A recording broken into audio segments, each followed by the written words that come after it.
Test drive de pincel. O pincel é um dos materiais principais que você vai precisar para poder começar a fazer aquarela. Ele é a ferramenta que a gente usa para trabalhar a aquarela e explorar todo o potencial que ela tem. Eu já te contei aqui que os pincéis para aquarela precisam ser pincéis macios. E isso porque as cerdas macias elas conseguem reter mais água, o que é ótimo para o trabalho com aquarela. Quando a gente usa os pincéis para pintar um desenho, ou seja, para preencher um contorno que já foi feito previamente, a atenção fica basicamente no tamanho do pincel. Um desenho menorzinho, com mais detalhes, vai precisar de um pincel mais fino e delicado, enquanto um desenho maior, com mais espaços, pede um pincel mais grosso e volumoso. Na aquarela floral intuitiva, que é o que eu mais gosto de fazer aqui, eu não costumo ter nenhum desenho por baixo. Às vezes, só algumas delimitações para entender melhor os elementos da composição. Nesse caso, são as próprias pinceladas que criam as formas. E é aí que entra o test drive. Isso que eu chamo de test drive nada mais é do que experimentar o pincel e começar a explorar todo o potencial das pinceladas dele. Com isso, eu consigo entender as diferentes formas que cada pincel pode criar. Eu separei aqui 3 pincéis, mas antes de te mostrar cada um deles aqui na prática, vamos dar uma olhadinha mais de perto nas partes do pincel para te contar algumas curiosidades e também algumas dicas. Os pincéis são compostos por 3 partes: o cabo, a virola e as cerdas ou pelos. O cabo pode ser longo ou curto. A virola é o que faz a junção entre o cabo e as cerdas e costuma ser uma peça metálica, mas pode ser encontrada em plástico também. E por fim, as cerdas, que podem ser naturais, de pelos animais ou então sintéticas. Além disso, são as cerdas que definem os diversos formatos que um pincel pode ter: redondo, chanfrado, adaga, língua de gato ou filbert, filete, leque, entre outros.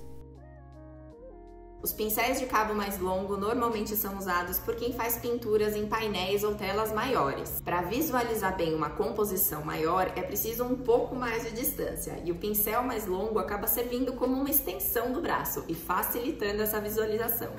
Em pinturas menores ou médias, que é o caso da maioria das aquarelas, que normalmente a gente trabalha na bancada mesmo, ou plana ou levemente inclinada, o cabo mais longo pode acabar atrapalhando, principalmente na hora de fazer detalhes onde a gente chega o rosto um pouco mais perto. O cabo aqui do lado não é muito legal. Imagina se elas pegam no olho. Nesses casos, os pincéis com cabos mais curtos são mais confortáveis e vão funcionar melhor.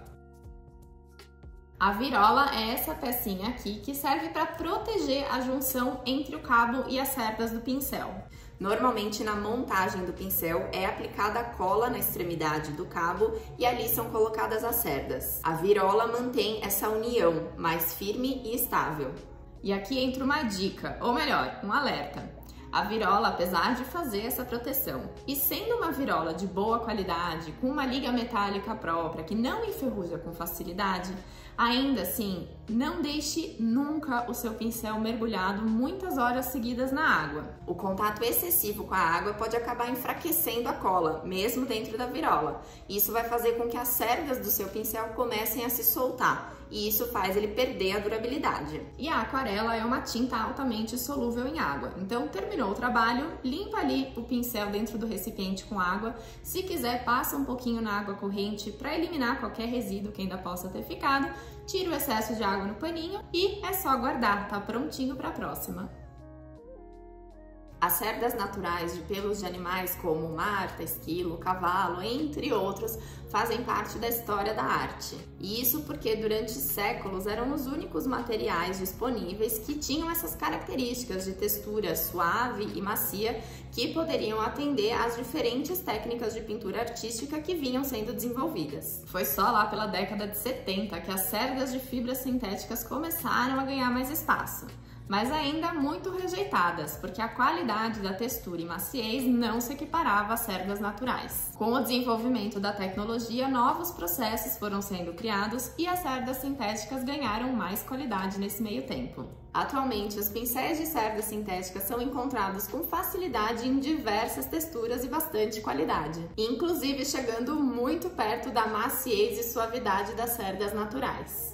E aqui vale lembrar que os pincéis de aquarela de cerdas naturais costumam ter custos relativamente mais altos. enquanto os pincéis com fibras sintéticas têm custos bem mais acessíveis. Mas as duas opções, natural e sintética, são válidas. Material aqui separado para o meu test drive, os 3 pincéis que eu quero mostrar. O legal do test drive é que você pode adaptá-lo para focar nas características mais pertinentes para o tipo de trabalho que você gosta de fazer. Se é algo mais manchado e fluido, se exige um pouco mais de precisão, enfim. No meu caso, são as composições florais, com muitas pétalas e folhas. E existe uma característica das cerdas que faz toda a diferença para eu criar as formas que eu gosto, que é o que a gente chama de memória, ou em inglês snap, que seria uma característica semelhante à elasticidade. A memória, ou snap, é a característica que o material tem de se deformar e voltar à sua forma original e também a velocidade com que isso acontece. Pincéis de cerdas macias, mas com pouca elasticidade, se deformam ao serem pressionados contra o papel e demoram mais para voltar à forma original. E isso dá uma característica de pincelada.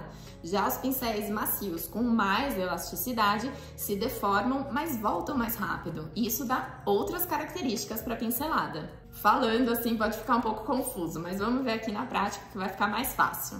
O test drive começa antes mesmo do papel. Quando mergulhamos o pincel na água, já é possível notar algumas características. Podemos perceber se o pincel é mais macio ou mais elástico, levando as cerdas de um lado para o outro, pressionando suavemente contra o fundo ou fazendo movimentos circulares.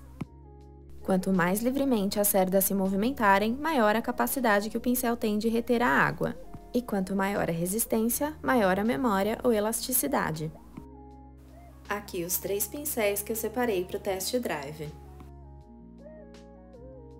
Um pincel redondo de cerdas naturais bastante macio ao toque. E aqui perceba também que a virola metálica acompanha o formato do pincel.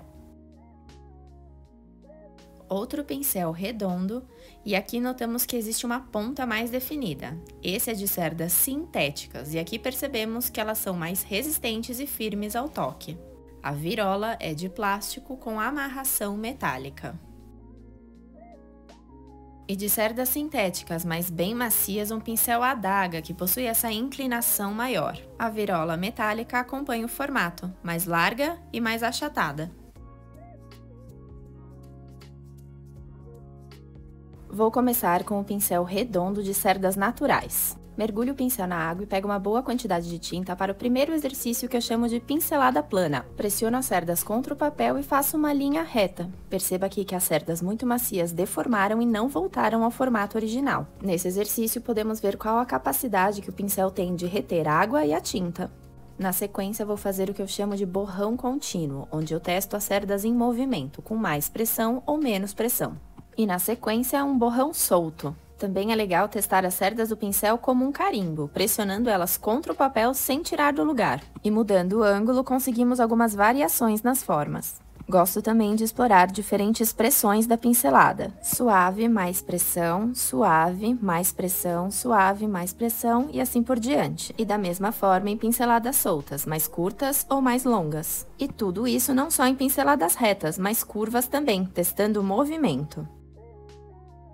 Agora vamos ver o pincel redondo de cerdas sintéticas.